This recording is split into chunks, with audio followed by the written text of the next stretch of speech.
Welcome to a milk market tidbit for the November federal milk marketing data that USDA released this week.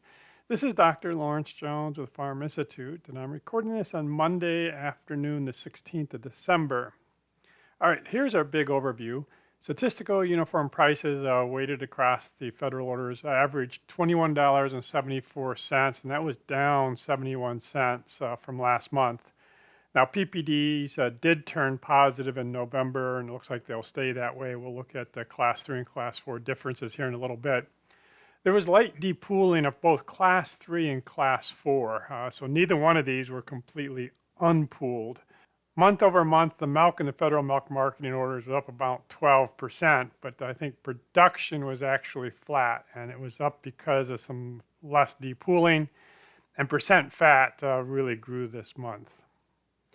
So here are statistical uniform prices. As I said, they came down about 71 cents. Everybody's in that $20 and change, but the biggest prices are down here in the Southeast at 24, 25, 26 kind of numbers. Everybody else is in 2021.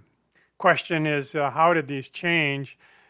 Minnesota, Wisconsin really took it on the chin because they were almost all Class 3. Class 3 came down at $2.90, and so they really took it on the chin.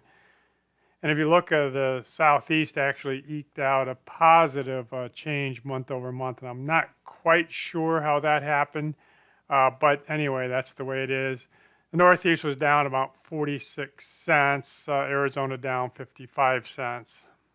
So here are the Class 3 and Class 4 prices according to the futures as of this afternoon. So we will have significant depooling probably from April on through, but for these next 3 months, the difference is less than 75 cents. So there may not be a lot of depooling here. But anytime Class 4 is higher than Class 3, the PPDs are usually positive. So how did milk production change? Again, very hard to look at because overall it was up about 12%. But kind of some of my bellwethers is the Northeast was more or less flat at 100.8%. Georgia area was flat at 100%. Everybody else was up significantly. And we look at how Class 3 changed. Again, the Northeast doesn't depool, so that didn't change. But Arizona picked up 30 percentage points, California 49. So significant Class 3 came back into the pool. Texas had 58% more or less. So when we look at the overall capacity, total came up, but it's way off from where our peaks have been. Class 3 came up, Class 4 went down, but again, we're way off of where the peaks are. So I'm going to rely on USDA, who says, normally month over month, November over October is about 100%. My guess for November is going to be right at 100% month over month, which is going to give us about 18 billion pounds, and that's a 0.2% increase year over year. And again, I'm always going to ask for about a 0.5% deviation on that, so from 99.5 up to 100.5. Here's our utilization of Class 4. You can see that it came down way off of the peak that we had before. I didn't even put the numbers in because they're irrelevant at this point. And the same with Class 3. We're way off this peak, but it started coming back up. So when we stop depooling Class 3, we'll actually be able to tell, what the new cheese plants have done in terms of total capacity. Class 1 was actually down a little bit. It was 29.2%. It was 30 and change last month. Significant Class 1, in the Southeast. Very little in Minnesota, Wisconsin. Now, whether that came down because of less Class 1 or just because we had more total milk in, I'm not quite sure, but it was down just a little bit.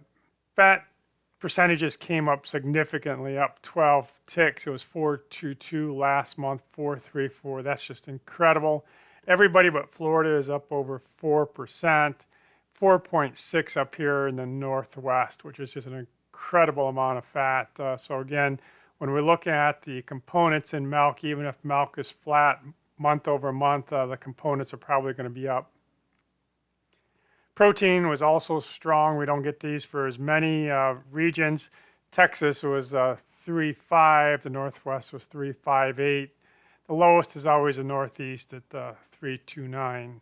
So this week, we're going to have the global dairy trade. We're going to have the advanced prices for the national dairy sales report and the milk production report. So the next milk market tidbit will be for the milk production report sometime Thursday, Friday next week.